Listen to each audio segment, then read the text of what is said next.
Hello दोस्तों, नमस्कार।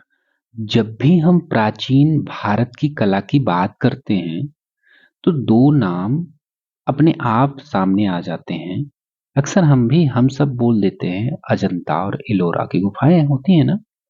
पढ़ते वक्त कहीं भी सुन देते हैं कि अजंता की गुफा, एलोरा की गुफा।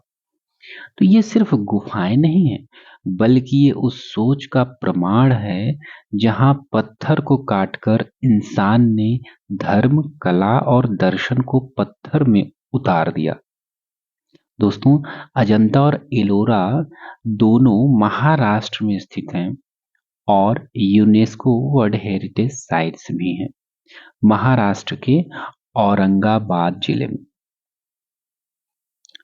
औरंगाबाद डिस्ट्रिक्ट है महाराष्ट्र का, वहां पे है। तो ये है अजंता। अजंता गुफाएं दोस्तों बाघोर नदी की घुमावदार घाटी में स्थित हैं।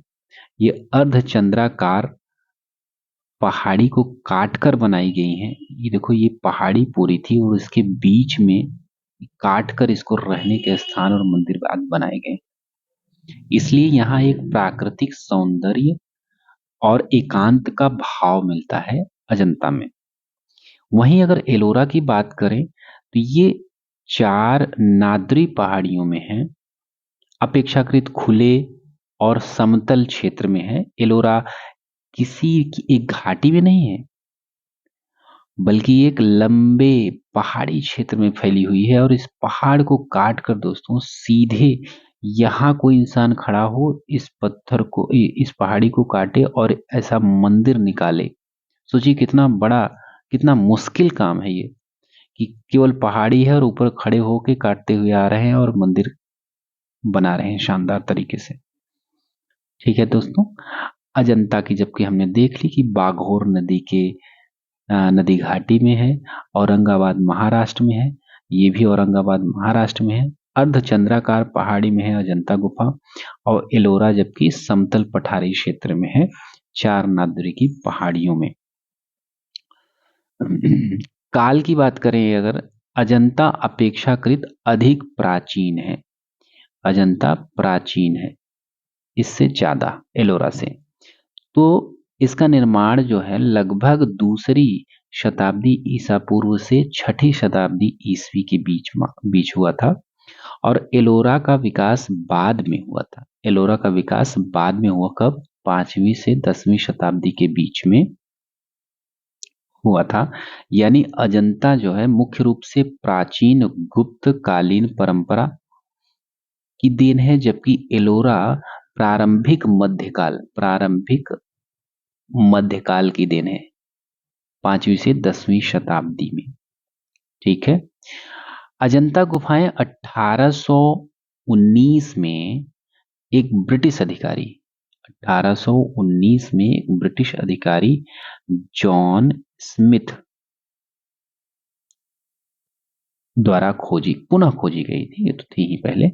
अजंता का संरक्षण मुख्यतः सातवाहन, मुख्य रूप से इसका संरक्षण सातवाहन वंश और वाकाटक वंश, वाकाटक शासकों द्वारा किया गया था। और वाकाटक एक राजा थे, राजा हरिशेन। ये वो राजा से भिन्न है थोड़ा सा, जो प्रयाग प्रशस्ति लिखते हैं गुप्त काल में।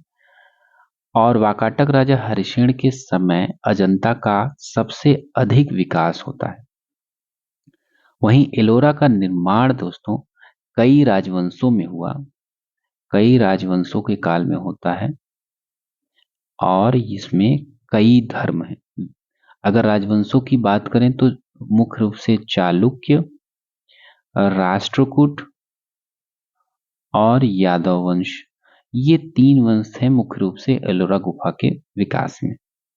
यहीं से, अगर यहीं से बात करें, हाँ, ये जो अजंता गुफा है ये केवल बौद्ध धर्म से संबंधित है, जबकि एलोरा गुफा में 3 धर्म है, बौद्ध, हिंदू और जैन से संबंधित है।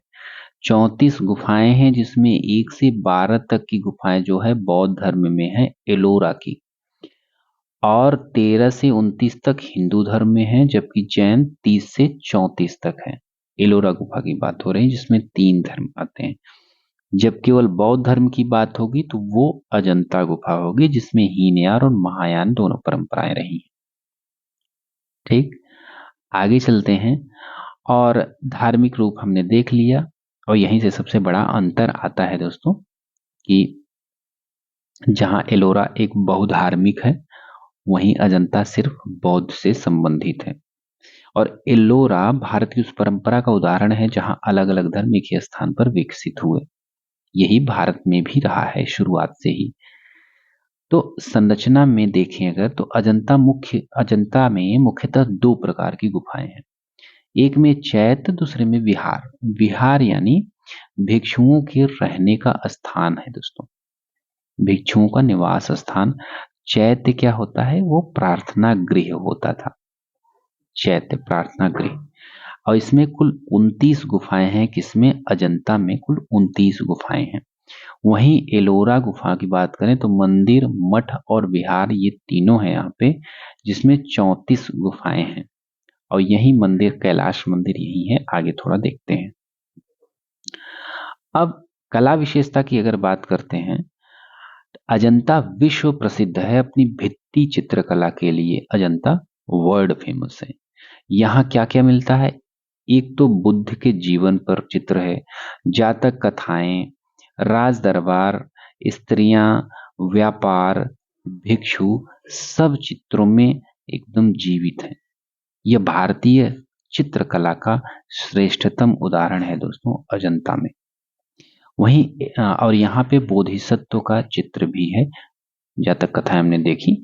एलोरा गुफा की बात जब करते हैं तो एलोरा किस लिए प्रसिद्ध है, अपनी भव्य शैलकट वास्तुकला। शैलकट यानी ये जो पूरी पहाड़ी मान लीजिए है और इसमें ऊपर से खड़े होकर कोई इंसान बनाता है और शानदार मंदिर निकालता है इसमें, तो ये काटते हुए आता है, इसलिए शैल, शैल यानी पत्थर, पत्थर को काटते हुए जो वास्तुकला निकलती है उसको ही बोलते हैं भव्य शैलकट वास्तुकला।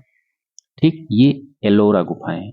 यहाँ विशाल बड़ी बड़ी मूर्तियां बनी है और कैलाश मंदिर यहाँ का सबसे प्रसिद्ध है। यहाँ मूर्तियां पहाड़ से ऐसे निकलती हैं जैसे पत्थर में प्राण आ गए हों। ठीक है दोस्तों, आगे सबसे प्रसिद्ध रचना की बात करें और तो अजंता में सबसे प्रसिद्ध है पद्मपाणि बोधिसत्व के चित्र। ठीक है, जो कि बुद्ध के जीवन से जुड़े भित्ति चित्र हैं, प्रसिद्ध चित्र हैं, वर्ल्ड फेमस है अजंता की। वहीं एलोरा की पहचान की होती है बात तो कैलाश मंदिर आता है जो कि गुफा नंबर 16 में है, जो एक पूरा का पूरा मंदिर, ये देखो पूरा का पूरा मान लो मंदिर, ये सारे मंदिर इस पहाड़ी को काट कर सीधे निकाले गए हैं। कोई जोड़ा नहीं गया कि अलग से नीचे से जोड़ जोड़ के ऊपर लगाए गए, ये ऊपर से बनाए गए हैं। ऊपर से ऐसे सोचो, इमेजिन करो कितना मुश्किल है, सोचना ही मुश्किल है कि किससे बैलेंस बनता होगा, कैसे माप बनती होगी कि हाँ इतने पे कटना है, इसके फिर नीचे जाना है। तो जो एक पूरा का पूरा मंदिर है पहाड़ को ऊपर से नीचे काट कर बनाया गया है। ठीक है, और कैलाश मंदिर का निर्माण दोस्तों, ये जो कैलाश मंदिर है इसका निर्माण राष्ट्रकूट शासक कृष्ण तृतीय, तृतीय नहीं, प्रथम ने करवाया था। और ये कैलाश मंदिर शिव को समर्पित है। और यह मंदिर इसलिए अद्भुत है क्योंकि इसे पत्थर जोड़कर नहीं, जबकि हमने बात की कि जोड़कर नहीं बनाया गया, इसे पूरे पहाड़ को काट कर निकाला गया है। और इसी को भारतीय शैल कट स्थापत्य की पराकाष्ठा माना जाता है कैलाश मंदिर को। अब देखते हैं यूनेस्को की स्थिति। हाँ, यूनेस्को में दोनों हैं, अजंता और एलोरा दोनों, जो कि 1983 में ही बन गए थे। यूनेस्को की वर्ल्ड हेरिटेज साइट बन गए थे अजंता और एलोरा। अगर एक वाक्य में समझे दोस्तों तो अजंता जो है चित्रकला, बौद्ध धर्म प्लस एक जोड़ सकते हैं शांति का संसार है अजंता। वहीं एलोरा वास्तुकला और 3 धर्म या बहुधार्मिक परंपरा कह सकते हैं, बहुधार्मिक परंपरा प्लस स्थापत्य शक्ति को प्रदर्शित करती है। जहां अजंता जो है आंखों को मोहित करती है, और वहीं एलोरा दिमाग को स्तब्ध कर देती है कि कैसे संभव है इतना सुंदर नक्काशी निकालना एक पत्थर से, जबकि ऊपर से काटते हुए आओ। तो अजंता भित्ति चित्रों के लिए प्रसिद्ध है, ये देखा हमने। एलोरा कैलाश मंदिर के लिए प्रसिद्ध है, ठीक है, ये भी हो गया। अजंता केवल बौद्ध धर्म के लिए है, जबकि ये 3 धर्मों के लिए है, मुख्य रूप से बौद्ध, हिंदू और जैन, 3 धर्म है ये। दोनों कहाँ है? महाराष्ट्र में है। दोनों क्या है? यूनेस्को वर्ल्ड हेरिटेज साइट में है। कब शामिल हुआ था? 1983 में। अजंता का संरक्षक कौन करता है? वाकाटक संरक्षण किए थे। सातवाहन के भी अंडर में रहा ये। और एलोरा राष्ट्रकूट, प्रमुख रूप से राष्ट्रकूट का योगदान ज्यादा है। तो अजंता हमें बताता है दोस्तों कि भारत ने चित्रों को विचार में कैसे उतारे, जो कि यहाँ हमको मिलते हैं। और एलोरा दिखाता है कि भारत ने पत्थर में दर्शन कैसे गढ़ा। तो दोनों मिलकर भारत की सांस्कृतिक आत्मा को पूरा करते हैं दोस्तों।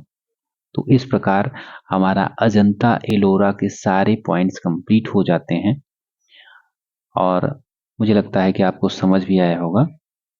तो इसी के साथ ये वीडियो खत्म होता है दोस्तों। मिलते हैं किसी अगले वीडियो में। पसंद आया तो लाइक सब्सक्राइब जरूर करिए। Thank you.